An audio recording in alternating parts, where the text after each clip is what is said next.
എളുപ്പ വഴി ഞാൻ പറഞ്ഞു തരാം. ആദ്യം നമുക്കൊരു സംഖ്യ എടുക്കാം. 45.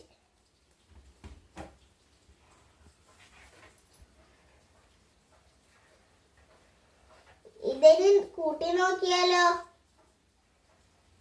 4 കൂട്ടണം 5 സമം 9. ഇത് 3ന്റെ ഗുണനമാണ്. അതുകൊണ്ട് 45 3ന്റെ ഗുണിതമാണ്. ഇനി അടുത്തൊരു സംഖ്യ എടുക്കാം. 2024.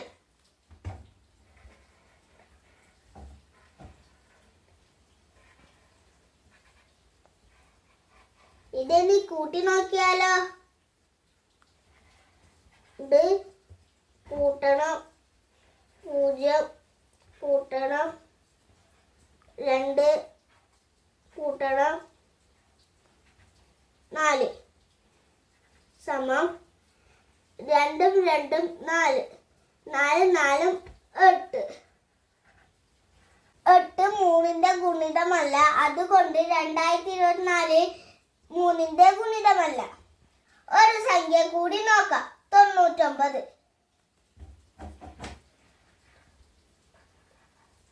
ഇത് കൂട്ടി നോക്കിയാലോ? 9 കൂട്ടണം 9 സമം 18.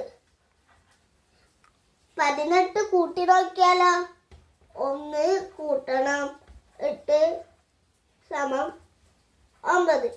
ഇത് 3ന്റെ ഗുണനമാണ്. അതുകൊണ്ട് 99 3ന്റെ ഗുണനമാണ്.